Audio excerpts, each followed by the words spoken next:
হাদি ভাইয়ের ফার্স্ট কাজ করতেছে, সবাই দোয়া করেন যেন হাদি ভাইয়ের ফার্স্ট কাজ করতেছে যেন সুস্থ থাকে। আমাদের ইন্টারিম গভর্নমেন্ট আছে, এই গভর্নমেন্ট যদি ব্যবস্থা না নেয় সারা বাংলাদেশের মানুষ আমরা ঢাকার রাস্তায় নামবো। আমরা কোনোভাবেই শরীফ ওসমান হাদি ভাইয়ের তাকে মারা মানে বাংলাদেশের গণতন্ত্রকে মারা, তাকে মারা বাংলাদেশের ন্যায় এবং ইনসাফের রাজনীতিকে মারা। তিনি দেখেছেন, তিনি তার পকেটে মানুষ টাকা দিয়ে যাচ্ছে, তার পকেটে মানুষ টাকা দিয়ে যাচ্ছে। বাংলাদেশের কোন নির্বাচনে আমার জন্মে আমি দেখি নাই, এরকম নির্বাচন দেখি নাই। তার পকেটে টাকা দিয়ে যাচ্ছে। গতকালকে দেখলাম একজন 50,000 টাকার বান্ডিল তার পকেটে দিয়েছে, তিনি কান্না করে দিয়েছেন। তাদের আমানত যাতে রাখতে পারেন। একজন ইনসাফ এবং ন্যায়ের রাজনীতির পক্ষে কথা বলার মানুষকে যদি গুলিবিদ্ধ করা হয়, ইনসাফ এবং ন্যায়ের পক্ষের মানুষকে যদি এইভাবে তার মুখকে বুলন্দ করা হয়, এক শরীফ ওসমান হাদিকে যদি বুলন্দ করার চেষ্টা করে, আমরা হাজার শরীফ ওসমান হাদি হয়ে উঠবো।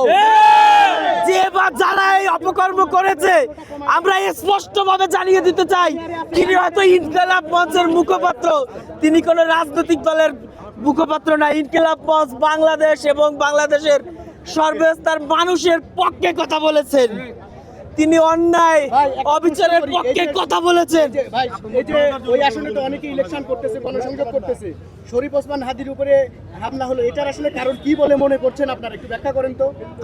আমরা যেটা ধারণা করছি, সাধারণ ছাত্র জনতার পক্ষে ঢাকা ইউনিভার্সিটি এবং বিভিন্ন ছাত্র সংগঠন ইতিমধ্যেই আমরা এখানে উপস্থিত আছি।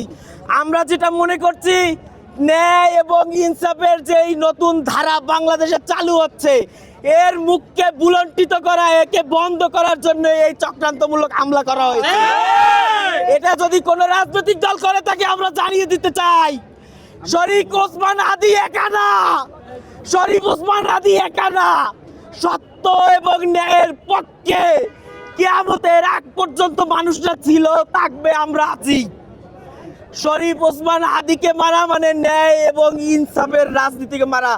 তার যদি কিছু হয় আমরা সাধারণ মানুষ কোনোভাবেই মেনে নেব না। আমরা অপরাধী কিছু হলে হাদি ভাইয়ের লোক, আমাদের কোনো পরিচয় নাই, আমরা হাদি ভাই, আমরা হাদি ভাইয়ের লোক। যারে কইতে হবে, যারে কইবার আমরা হাদি ভাইয়ের লোক, আমাদের কোনো নাম নাই, আমাদের কোনো নাম নাই, আমাদের পরিচয় একটা আমরা হাদি ভাইয়ের লোক। শোনেন শোনেন সবাই শোনেন, এই যে আমরা যারা দেখতেছেন না আমার সাথে আশেপাশে, আমরা সবাই ওসমান হাদি, আমরা সবাই ওসমান হাদি, আমার কোনো নাম নাই, আমাদের কোনো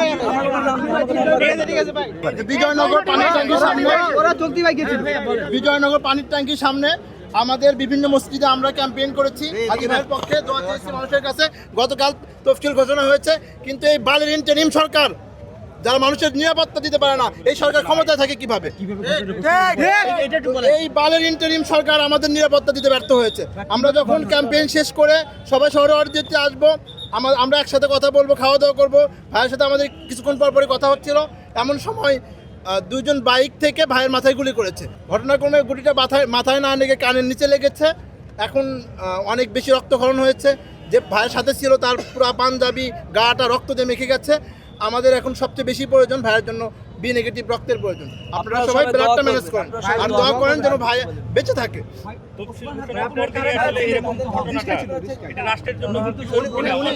অবশ্যই রাষ্ট্রের জন্য হুমকি স্বরূপ।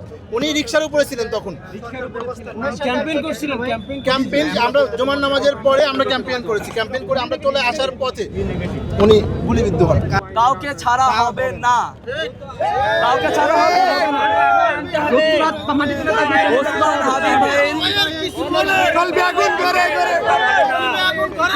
হাদি ভাইয়ের কিছু হলে, হাদি ভাইয়ের কিছু হলে জ্বলবে আগুন ঘরে ঘরে, দেব না, বিধা যেতে দেব না, বিধা যেতে দেব না, বিধা যেতে দেব না, বিধা যেতে দেব না।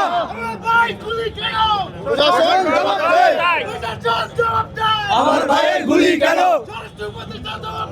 আমার ভাইয়ের গুলি কেন, প্রশাসন জবাব চাই।